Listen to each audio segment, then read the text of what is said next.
Et là aussi, je voudrais vous rassurer, nous avons commencé notre exercice du pouvoir en montrant déjà la voie sur ce que nous voulons et ce que nous ne tolérerons pas.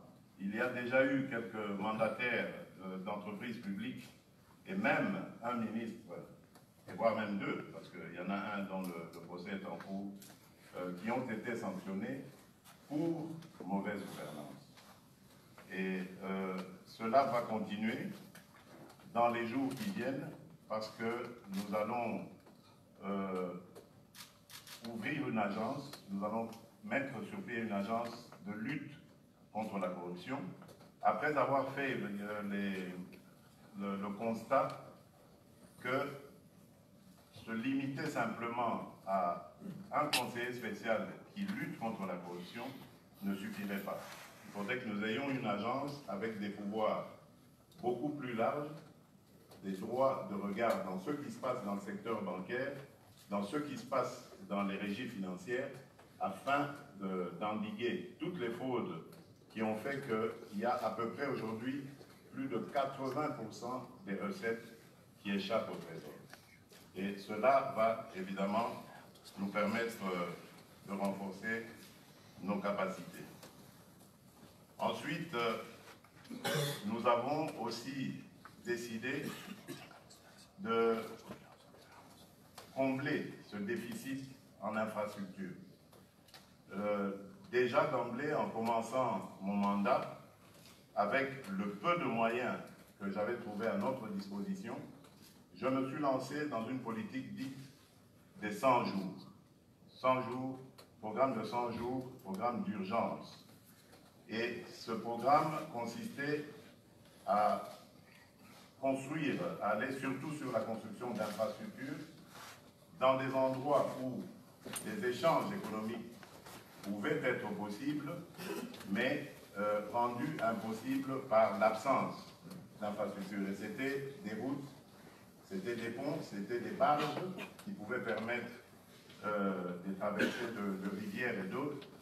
Donc cela nous a conduit à réaliser certaines choses qui ont eu un impact assez sérieux, assez considérable sur l'économie. Mais nous entendons continuer. Nous entendons continuer parce que ce n'est qu'en multipliant ce genre d'initiatives, comme vous le savez, que nous favoriserons évidemment l'échange national, la libre circulation des biens et des personnes, la facilité. Et pour cela, nous avons aussi mis un accent assez important sur l'éducation et la santé. Cela découle du fait que nous pensons que l'homme congolais est le centre et même le vecteur de tout développement dans notre pays. Or, jusqu'à ce stade, l'homme congolais avait souffert de beaucoup de frustrations. Et si nous ne faisons rien pour arriver à l'épanouissement du Congolais, tous les efforts que nous fournirons, tous les investisseurs que nous pourrons recevoir chez nous n'évolueront pas parce qu'ils feront toujours l'objet de convoitises, voire de sabotage de leurs actions par les Congolais qui ne seraient pas dans ce cas épanouis. Le président de la FEB a parlé de main-d'œuvre qualifiée. Nous allons mettre l'accent sur la formation professionnelle. C'est très important parce que nous sommes vraiment en déficit depuis quelques années de ce genre de personnel et aujourd'hui nous pouvons nous réjouir du fait que nous avons, à travers l'Institut national de préparation professionnelle, l'INPP, obtenu plusieurs accords, plusieurs contrats de partenariat, principalement avec le Japon, qui nous aide beaucoup dans le renforcement de capacités dans ces formations. Mais nous avons également décrété la gratuité scolaire, la gratuité dans l'enseignement fondamental, parce que nous pensons que cela va avoir, et on voit déjà les effets d'ailleurs, l'effet d'amener toute cette jeunesse qui, pour la plupart, était désœuvrée, était totalement inactive et donc exposée au risque de délinquance. Donc ça va la ramener dans le circuit scolaire et nous permettre donc de former une population qui aujourd'hui est à majorité jeune, mais qui va porter donc les espoirs du lendemain. Et l'autre grand défi que nous avons, c'est celui de l'énergie. Là, il y a d'abord le grand phénomène congolais que tout le monde attend depuis des décennies. Je parle ici du site d'Inga, lequel site d'Inga est pour le moment à sa phase 2 et qui à peu près qui a comme potentiel à peu près 2000, un peu plus de 2000 mégawatts. Mais avec les discussions que nous avons maintenant, il y a un consortium sino-espagnol, je pense, oui, qui est en pourparlers avec nous pour passer à la phase 3 d'Inga. Et celle-ci pourrait porter notre capacité énergétique à peu près 11 000 mégawatts. Mais cela ne suffira pas pour booster tout le secteur énergétique.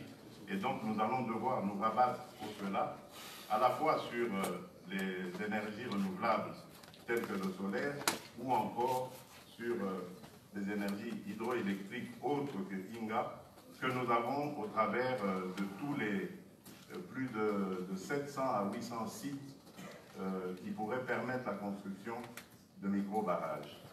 Cette énergie nous permettra éventuellement de diversifier notre économie. Parce que mon souci, c'est celui de sortir du tout dans les mines. Tout jusqu'ici n'a tourné qu'autour des mines et ça ne nous a quasiment rien apporté à nous, Congolais. Nous en avons au contraire beaucoup souffert. Aujourd'hui, notre population est victime de beaucoup de ces activités minières. Les jeunes, j'en parlais tout à l'heure, sont dans les mines, beaucoup passent leur temps dans les mines et ne vont même pas à l'école. Donc nous sommes en train d'imaginer une politique qui est en train de prendre pied d'ailleurs, de prendre forme, et qui va sûrement, surtout aller se baser sur l'agriculture. L'agriculture pour d'abord créer des coopératives, réussir à produire de quoi déjà nourrir la population, mais au-delà, grâce à l'énergie que nous attendons impulser, nous allons également créer des industries de transformation.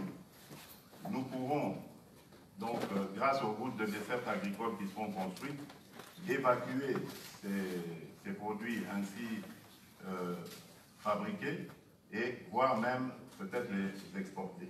Donc je pense que ce programme est très ambitieux et si vraiment il y en a qui sont intéressés parmi vous, je suis tout à fait disposé à vous écouter et à mettre toutes les conditions possibles à votre disposition pour favoriser ainsi ces échanges.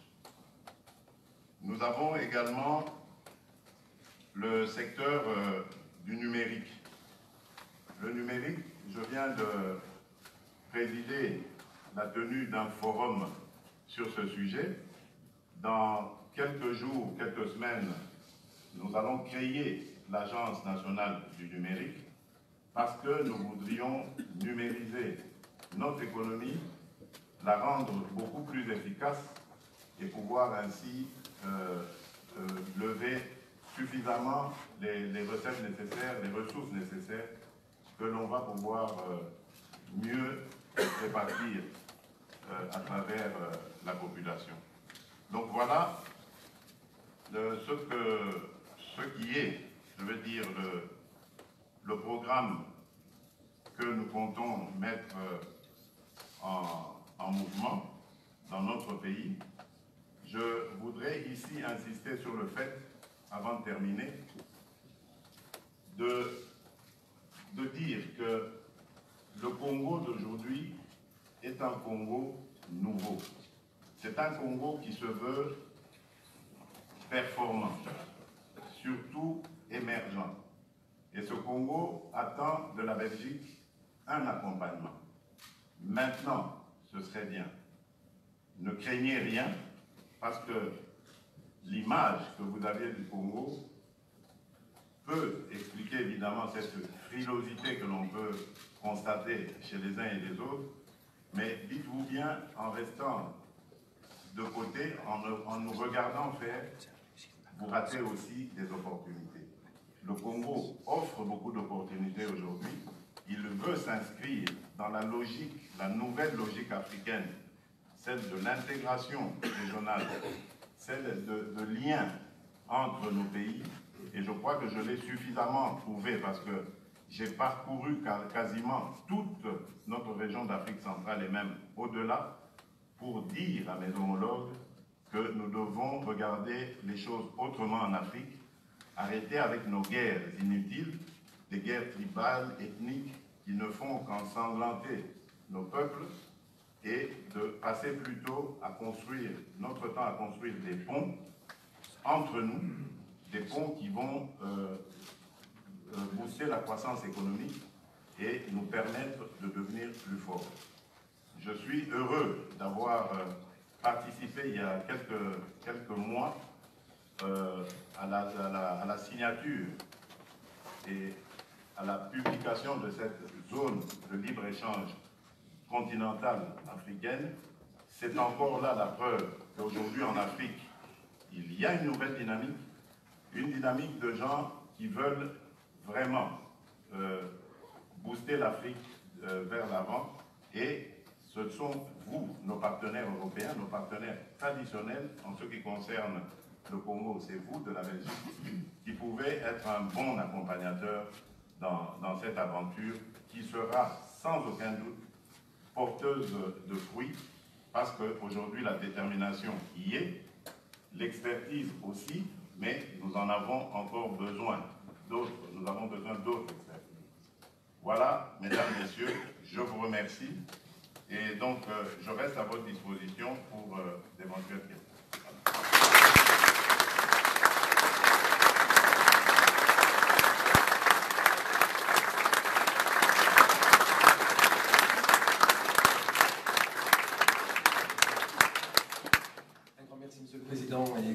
Monsieur le Président a gentiment accepté de répondre à quelques questions de l'audience. Donc je vais me permettre de prendre peut-être 2-3 questions maximum.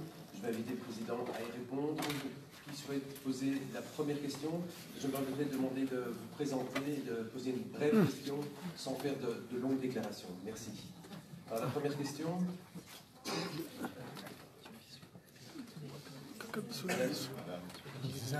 Bizarre, blanc qui va salater. Je m'appelle Edouard Daniel Kakuya.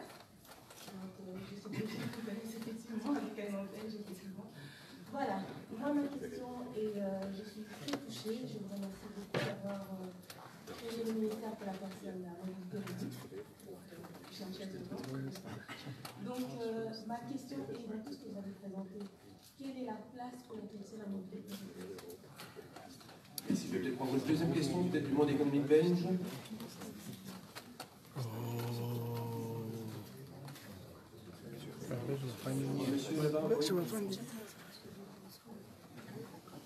Babelge bavandi nye kaka biso na biso ndenge bozomona. Merci. Monsieur Mouazza Karamay Bichma, directeur de projet de la société ZS. Monsieur le Président, ici vous m'avez peut-être pas fait mention, mais lors de vos précédents discours que nous avons suivis, vous avez mis l'accent sur l'identification et le recensement de la population. Nous évoluons dans ce domaine-là. Nous voulons avoir une idée précise sur ce que vous entendez faire dans les jours à venir en ce qui concerne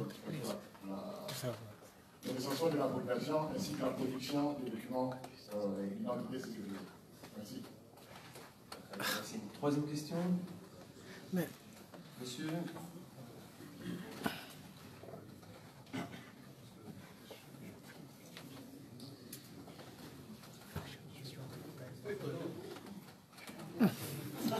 Essa beleza. remercie. Mon nom c'est Philippe Kalonji. Je suis le patron de la société Sotramex située à Wavre. Nous travaillons essentiellement vers l'Afrique et pour l'exportation des équipements industriels pour la maintenance plus.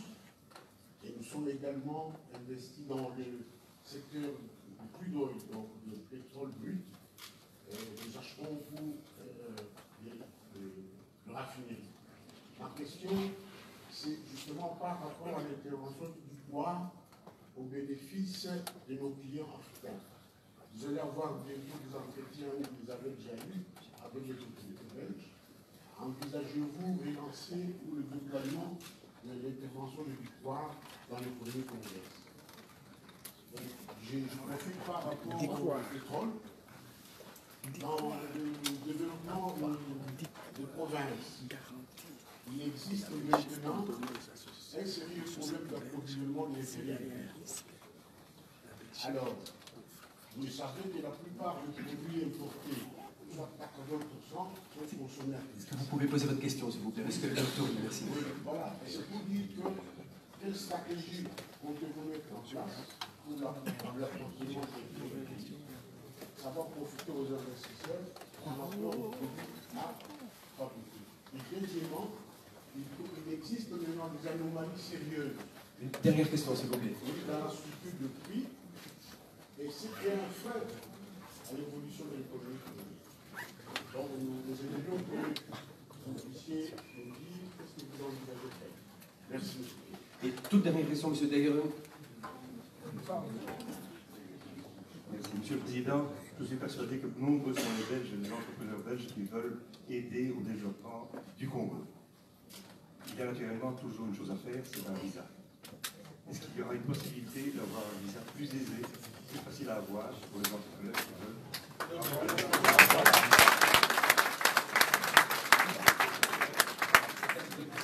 Permettez que je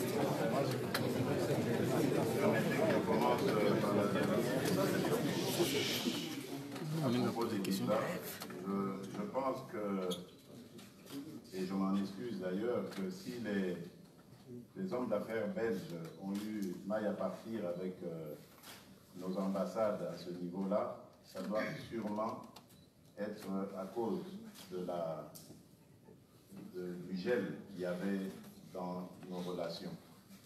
Et je crois avoir déjà envoyé un signal clair en ouvrant la maison Schengen, qui a changé de nom aujourd'hui, et en ouvrant également les consulats. Ça va continuer. Je surveille ça de très près. Et je crois que nous sommes même dans une réflexion, je peux en parler, pour aller sur des modèles comme on le voit au Kenya ou en Éthiopie, avec la possibilité, surtout pour les investisseurs, de pouvoir obtenir le visa à l'entrée même en République démocratique.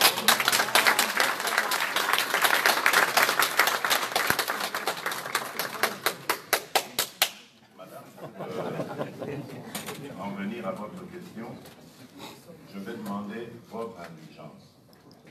C'est vrai que pendant des décennies, nous n'avons pas beaucoup mis de moyens pour les personnes à mobilité réduite, mais bien d'autres aussi, que l'on dit vulnérables. Hein, je pense ici aux albinos, par exemple, et bien d'autres, des sourds, des muets.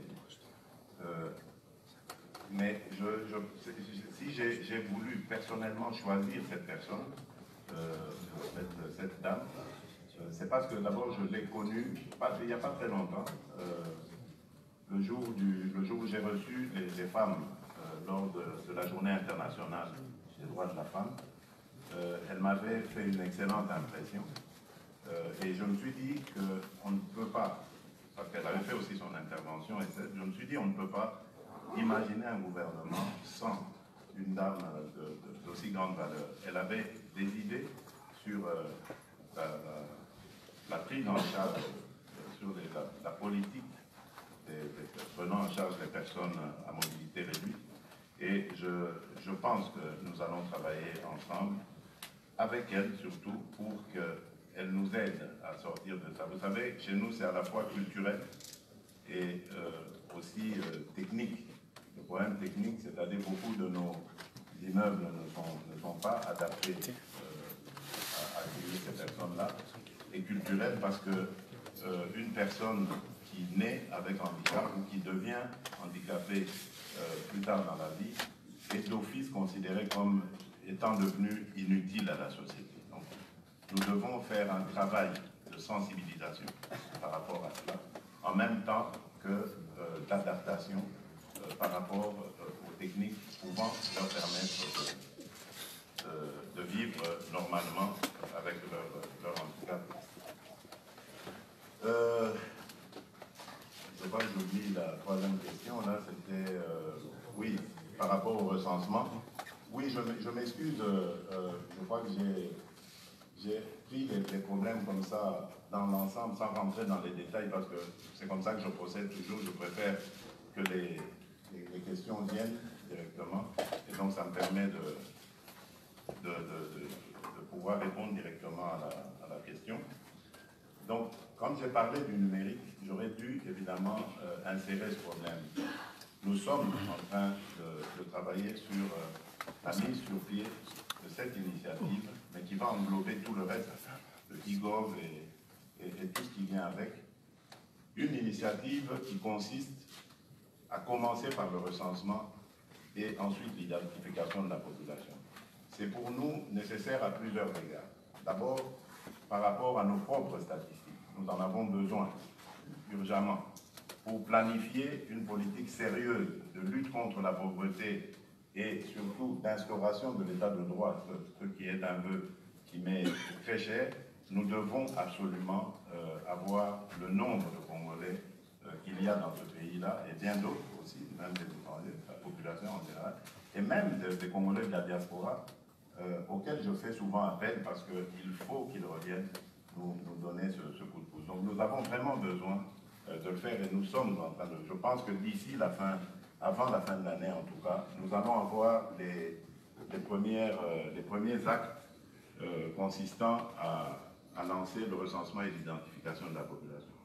L'autre côté, c'est par rapport aux élections. Vous avez vu qu'il ne se passe pas une élection depuis 2006 sans contestation. Donc à chaque fois, tout est remis en cause, des doutes, et c'est facile à n'importe qui de dire ah, c'est moi qui ai gagné ou c'est pas moi, etc. Donc c'est donc plus que nécessaire d'avoir ces statistiques, et donc nous n'aurons plus le problème du genre des cartes d'électeurs que l'on a attribuées aux uns et pas aux autres. Toute la population sera connue, surtout celle en âge de voter, et donc il n'y aura plus de contestation de ce côté-là. Je connais votre expertise en cette matière, et elle serait éventuellement la bienvenue, parce que j'ai entrepris de mettre sur pied moi-même une équipe de jeunes gens qui sont tout aussi experts que vous, et que j'ai réussi à apprendre comme ça de plusieurs horizons, de les mettre ensemble et de les inviter à créer leur propre entreprise qui va travailler sur le sujet avec évidemment le partenaire que nous trouverons. Je ne sais pas, il y a plusieurs noms qui circulent en ce moment. Lors de mon dernier passage au Japon, je les avais amenés, ils ont vu les Japonais, ils sont allés en Corée, ils sont en France, ils ont été même au Pakistan pour recueillir tous ces avis et considérations. Et donc, nous allons avoir ce partenariat qui va nous permettre d'ici, avant la fin de l'année, de nous lancer là-dedans. Donc, c'est vraiment un de nos objectifs. Monsieur Kalonji, oui, donc le premier volet de la question, c'était l'intervention du pouvoir. Nous en avons parlé avec le Premier ministre hier. Je crois que ça, c'est une décision qui dépend de la Belgique. Ce que j'ai vu, par exemple, au Japon, c'est que la JICA, aujourd'hui, est vraiment en pointe sur le retour en Afrique, enfin, plus de présence en Afrique et surtout au Congo. Et la JICA, elle, a entrepris de garantir aux entreprises japonaises d'aller investir, les investissements qui vont se passer. Donc, cela ne dépend pas de nous. J'ai cru comprendre, en tout cas, en parlant avec mon interlocuteur, qu'il y avait un intérêt certain à réveiller le Ducoire, à le relancer, à le remettre sur le Congo. Et je pense et j'ai bon espoir que cela va aboutir. Il n'y a pas de raison. Alors, par rapport à la distribution du carburant, ça c'est un besoin important, un problème important plutôt que vous posez, et qui fait que, évidemment, nous avons cette disparité de prix selon qu'on se trouve à Kinshasa ou à l'intérieur du pays. Nous avons plusieurs possibilités. Il y a la possibilité déjà que nous avons envisagé des infrastructures, de les améliorer davantage, parce que c'est à cause de cela aussi que lorsqu'on les répercute sur les prix, le coût du carburant, et c'est ce qui fait que ça revient beaucoup plus cher, mais également il y a la construction de pipelines. Nous sommes en pourparlers avec de partenaires importants avec lesquels nous voulons nous lancer dans cette aventure de pipeline qui va faire beaucoup de bien à notre économie. Idem pour la structure des prix, qui pose également un sérieux problème, mais là, je préfère laisser à la nouvelle équipe gouvernementale qui est mise en place le soin de terminer la mission que je leur ai donnée à propos de la structure des prix, parce qu'il y a à boire et à manger là-dedans. Donc, on ne va pas s'en sortir si chacun y va avec ses recommandations. Ici, je préfère attendre que le travail que j'ai donné à la nouvelle ministre de l'économie nationale, de me faire le rapport, ainsi je pourrai en savoir plus. De toutes les manières, vous aurez très bientôt de nos nouvelles, parce que cela fait partie d'une de nos priorités. Nous savons très bien que ça aura une incidence positive sur le prix des denrées de première nécessité. Voilà ce que je peux dire à ce stade, en espérant avoir répondu à vos préoccupations et en vous remerciant pour votre attention et surtout pour l'intérêt que vous manifestez envers notre pays, la République démocratique du Congo. Je vous remercie.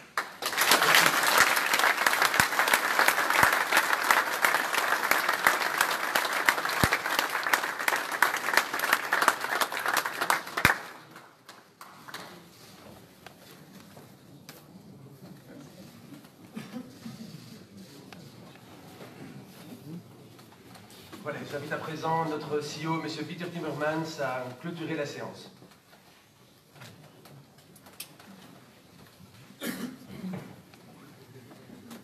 Monsieur le Président, Votre Excellence, chers invités, en vos titres et qualités, Mesdames, Messieurs, Votre Excellence, au nom de l'AFB, je tiens encore à vous remercier d'avoir pris le temps de venir nous exposer une série de vos priorités socio-économiques. J'ai notamment noté avec intérêt l'évaluation des signes et objectifs que vous avez dressés de la situation actuelle et des défis et opportunités qui se posent à la République démocratique du Congo. J'ai pris connaissance avec intérêt des ambitions, des priorités qui sont les vôtres.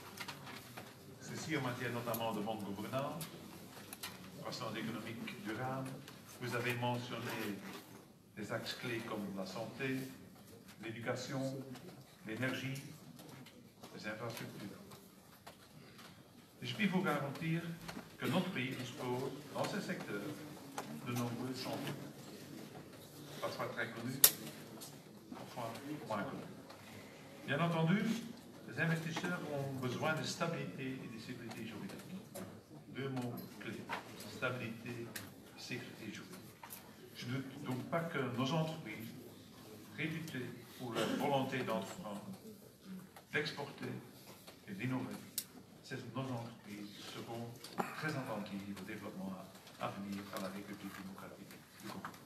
Et je formule très sincèrement le vœu que cette rencontre ce soir et l'ensemble des contacts prévus lors de cette visite officielle dans notre pays marqueront une étape importante dans le renforcement des relations politiques, économiques entre nos deux pays.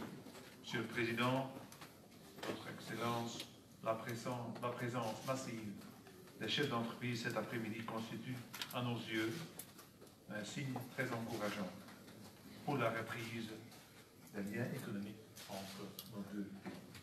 Regardons vers l'avenir, vers une collaboration. Merci de votre attention.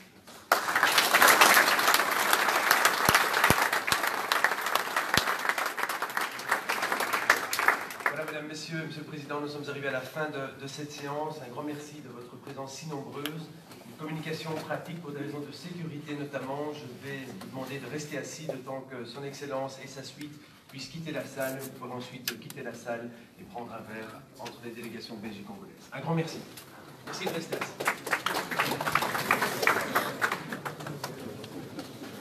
Donc, il faut chasser une image.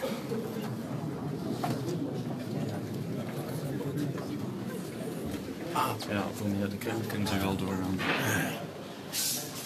Boulot ekotikala kaka boulot biso toza bachasseur d'image malgré que bosali tokoluka kaka image mpona bino chasseur d'image.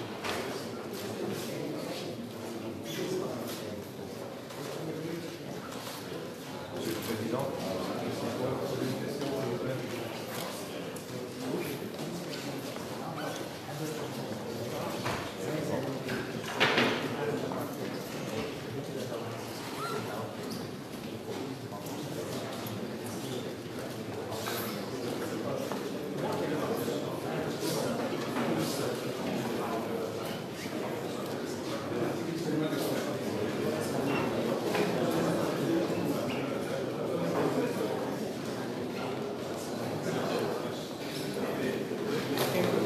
Oui,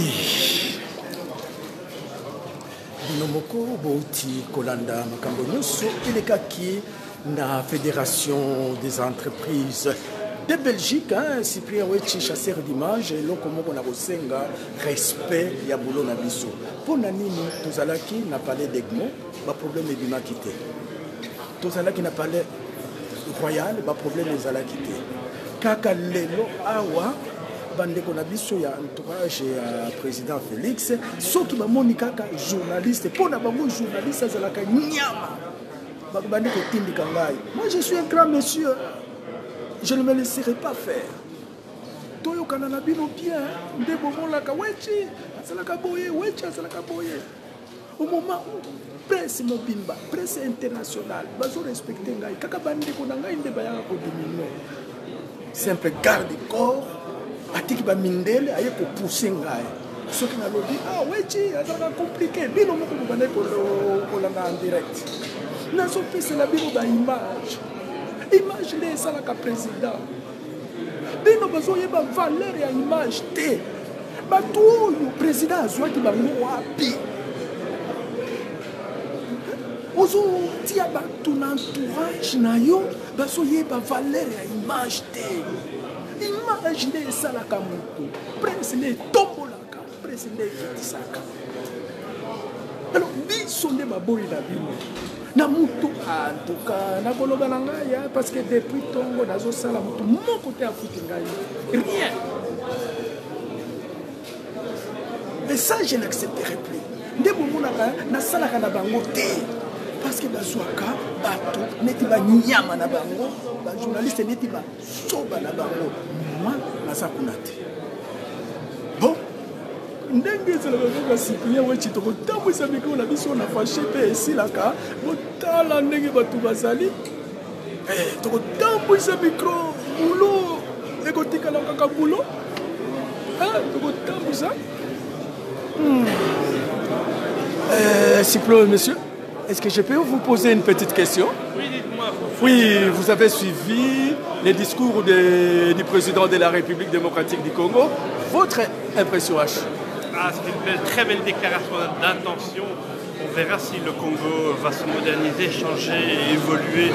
On espère avoir un président démocratique avec notre ami Kabila. J'espère que tout va très bien se passer et nous espérons que le Congo va enfin prendre une bonne voie de la confiance et de la démocratie. Et vous êtes prêts à répartir, hein, parce que les Congo, vous l'avez abandonné. Hein. Mais j'espère que la sécurité et la transparence va se redévelopper au Congo et va se développer de manière durable. Merci beaucoup. Entrepreneur. Bonjour monsieur, c'est pour un petit renseignement. On vous suit à partir du Congo. Vous venez de suivre les discours de son Excellence, Monsieur le Président de la République. Votre première impression? Il est ambitieux. Il a fait le point sur les points des aspects très importants et j'espère qu'il peut réaliser quand même pas mal de ses ambitions. Je suis convaincu qu'il est un espoir pour tout le peuple du Congo, qu'ils entendent maintenant quelque chose qui est tout à fait différent du passé. Et je sais que ça donne vraiment un espoir pour le pays. J'espère qu'il va réaliser. Et vous œuvrez dans quel domaine? Je suis architecte. Architecte ingénieur. J'ai l'ambition, comme je travaille dans différents pays en Afrique, j'ai l'ambition, comme je connais le Congo, j'espère de continuer de relancer, d'aider dans les projets que le président a prélevé dans ces domaines-là, d'avoir la possibilité de collaborer avec. Merci beaucoup. Merci beaucoup. Ndenge Zali, toza en direct, Maman Mimi, toza tambouissa micro, Ndenge Zali, toza en direct, tokotuna ba entrepreneur belge, na ba politicien, impression na bango, eza ndenge nini, est-ce que bakoya ti? Bonjour Mona. S'il vous plaît, monsieur, c'est pour une petite question. Vous venez de suivre les discours de son Excellence, Monsieur le Président de la République. Qu'est-ce que vous avez retenu de ces discours? Oui. Qu'est-ce que vous avez retenu des discours de son Excellence, Monsieur le Président de la République? Il a parlé infrastructure. C'est bien, l'infrastructure, c'est nécessaire. Est-ce que vous êtes prêt à répartir au Congo? Oui, mais nous sommes déjà fournisseurs de produits, nous sommes chantiers navals. Nous fournissons déjà des bateaux. Ah, ok. Ça va, merci beaucoup. Awa, eza bato ya l'art, awa eza ba masolo ya bato ya l'art, ceux qui nazo poser ba question, bazo respecter ngai, kaka ba s'il vous plaît monsieur. C'est pour une petite question pour les téléspectateurs de Télématongé. Vous venez de suivre le discours de son Excellence, Monsieur le Président de la République. Je n'ai pas autorité pour répondre. Ah. Voilà, c'est sa délégation. Voilà. Et vous œuvrez dans quel domaine? C'est pour John Cochrane. Pour John Cochrane. C'est John Cochrane. Ah, John Cochrane. Est-ce que vous êtes prêt à répartir au Congo ou vous êtes au Congo? Moi, je suis au Congo depuis 1984. Ok, merci beaucoup. Toujours tambouissa micro. Omoni Mbele alobi à répondre avec gentillesse nyonso, mais ce qui est comme pas à bande konabiso. S'il vous plaît, monsieur, une petite question. Une petite question. Oui, oui. Posez les questions. Moi, je pose les questions.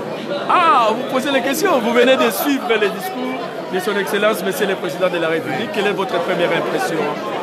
Il parle très bien. Ouais. Qu'est-ce que je dois dire? C'était bien. Je suis surpris qu'il parle bien et qu'il communique bien.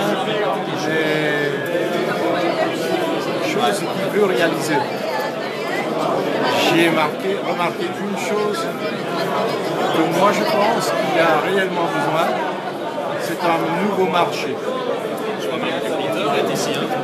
Ça va. Et vous êtes dans quel domaine? Je suis dans le domaine de l'alimentaire. L'alimentaire. L'alimentaire. Et je peux dire plus, je peux dire en quelques mots ce qu'il a besoin. Pardon? Je peux dire en quelques mots ce qu'il a besoin. J'ai pas... Vous filmez maintenant? Oui. Attends. Oui. Ça va.